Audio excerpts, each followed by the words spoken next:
Hey, what is up guys? It's your boy Speed here and we're back today with 8 new builds you guys should try. It's been a minute and the meta has kind of settled out a little bit, right? I have a much better idea of what's good, what's bad, and what I think you guys should be trying. So today I have 8 new builds that you guys should try in patch 7.36a, and let's get into it. On top of that, go sign up to the Game League website, guys. I'm posting new content over there almost every day, and I'll see you there. All right, so the first one is such an easy choice for me, and that is Veno 5.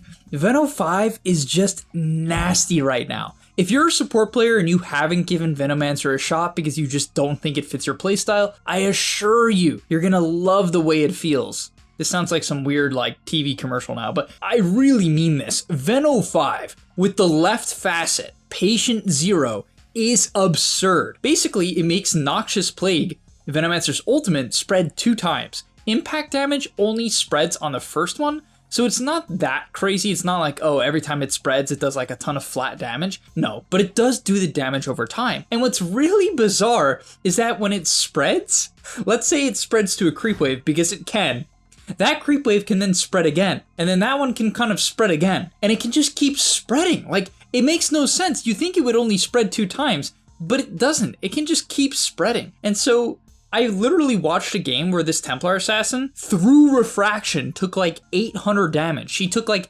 700 refraction damage and 800 HP, right? So she took like 1500 health from Noxious Plague alone. Yeah, this hero is just absurd. The laning stage isn't insane. Generally, what I recommend you do is you take Venomous Gale just for a little bit of poke, right? The pointed Q to chip people down.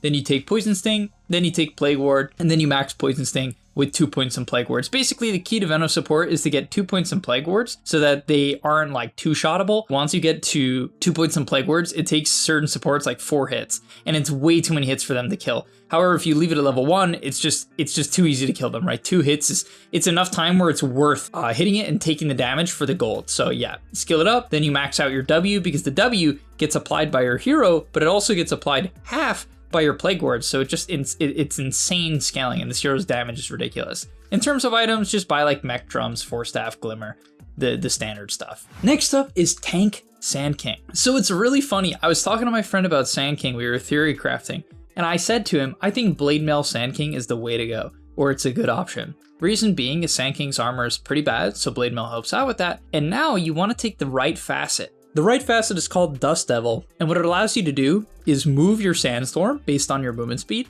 Also, if you Burrow Strike, it will follow the Burrow Strike. And on top of that, if you exit the Sandstorm, it does not end the Sandstorm. This is huge because it allows you to really shift the Sandstorm in teamfights much quicker than you would have been able to in the past. It allows you to chase people down without ending Sandstorm, which feels great as well. And so it's this massive change for Sand King.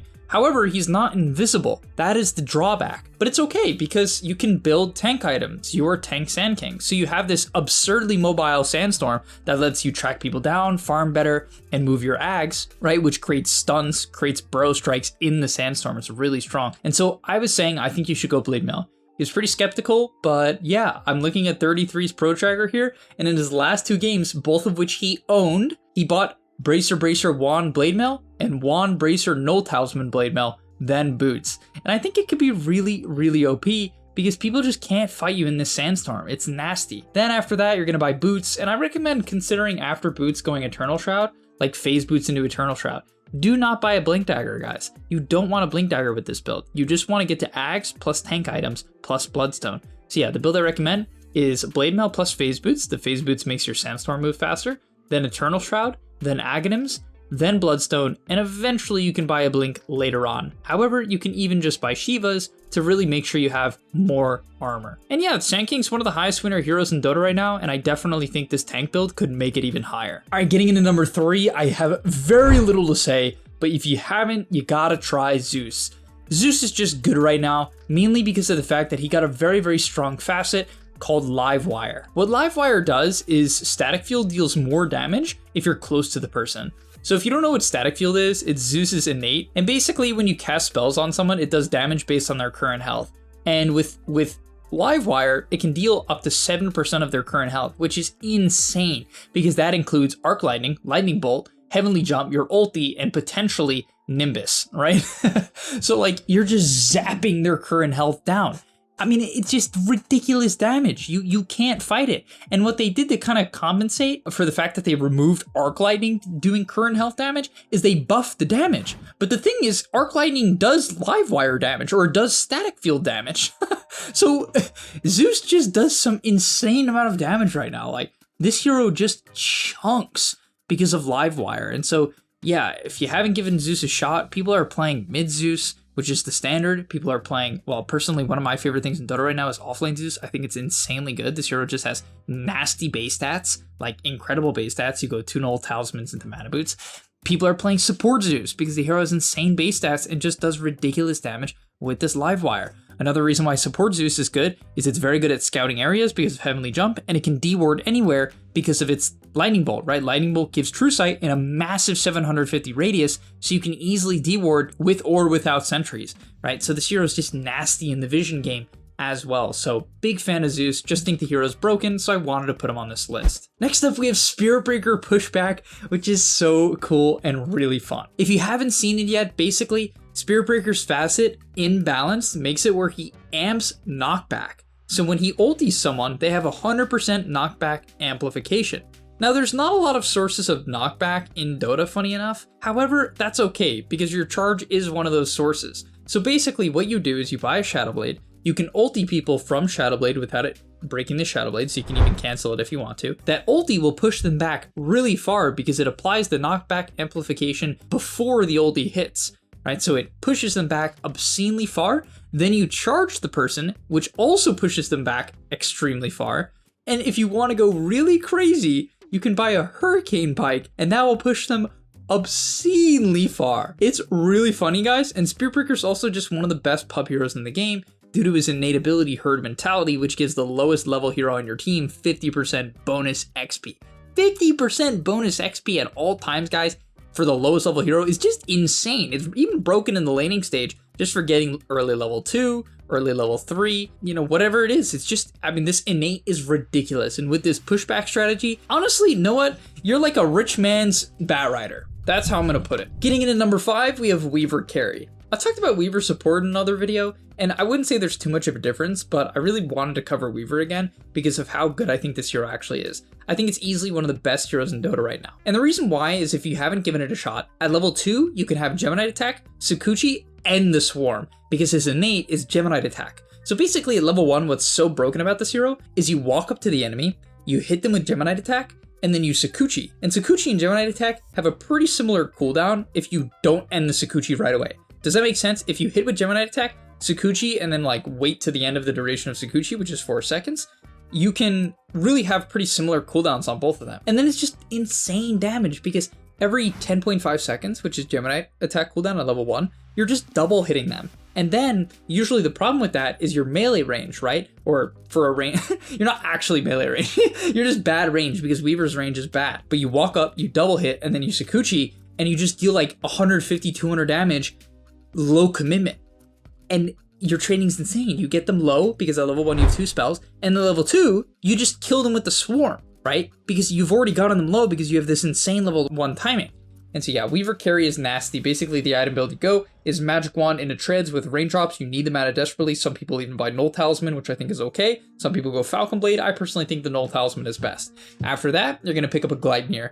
Maelstrom first is totally fine. It procs well with the E, right? The Geminite Attack double hit. Then eventually after Gleipnir, I recommend either going a BKB immediately, just because this hero can die pretty easily, or you can go Dragonlance just to hit from further away, get a little bit of extra HP. You also have the option after Maelstrom just to rush your shard. If you don't know what it does, everyone you hit with Sakuchi gets marked, and then if they're within 1200 radius of where you end Sakuchi, you will auto attack them, even without vision. So it's insanely good for farming because when you have Maelstrom, you mark the creep wave, you run through it, and the Sakuchi, you shoot out that Geminite Attack, the Maelstrom procs like crazy, or at least it will proc wands, basically guaranteed, and you'll push out the wave obscenely fast. Okay, getting into the next hero is Shadow Fiend, mid or carry. Shadow Fiend has really impressed me as of late, and in pubs, it's dominating basically every game I play.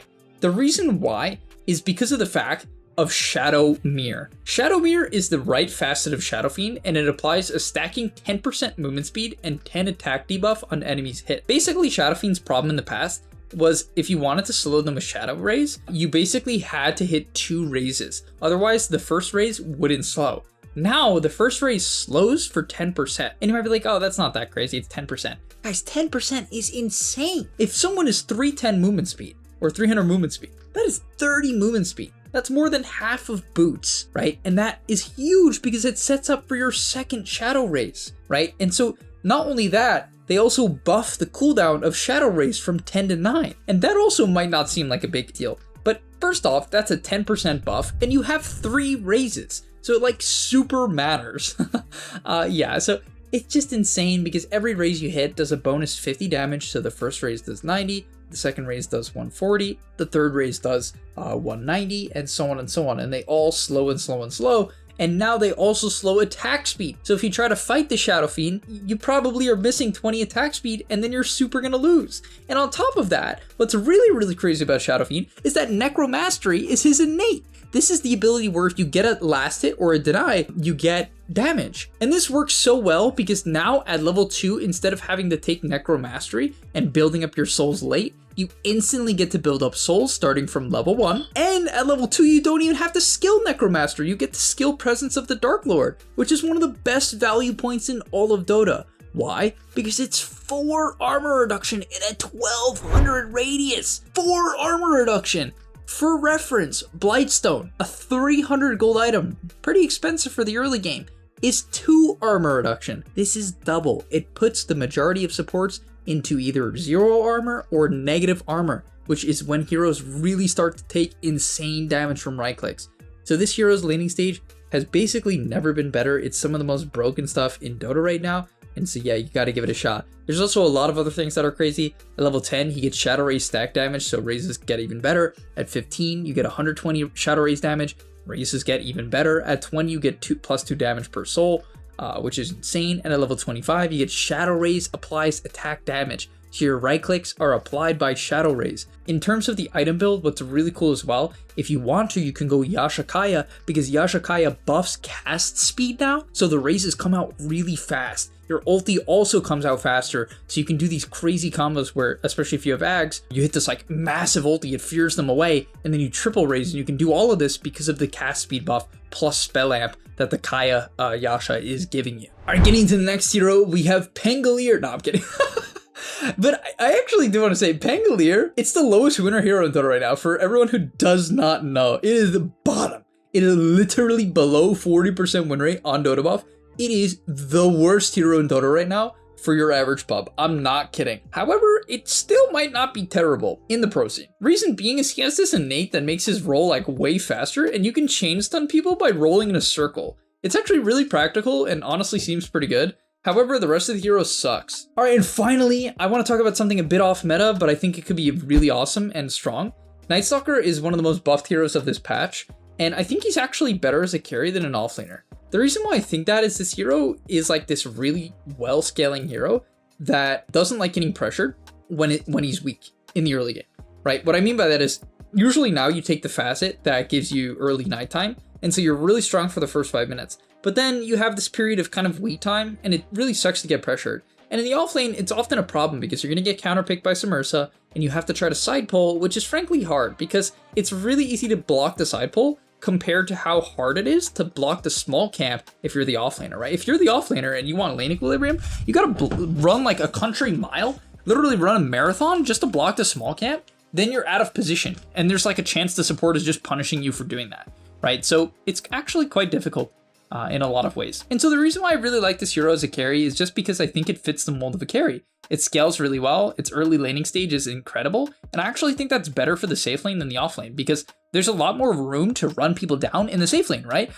Like the off lane, the waste starts under the tower. How do you run them down with Hunter in the night? You basically have to pull aggro and then pull aggro again and try to get the lane back, right? Where in the safe lane, at level 1, you just have Hunter in the night and you can just run them down because it's already nighttime due to your facet. At level 2, you have Void plus Hunter in the night, it's done. They're done, right? You're just gonna destroy them. And so I think Ennis in terms of laning is insane. You just pair it with some sort of like Crystal Maiden or Weaver. Like I can imagine Weaver Night Stalker in the safe lane just going insane. That sounds impossible to play into.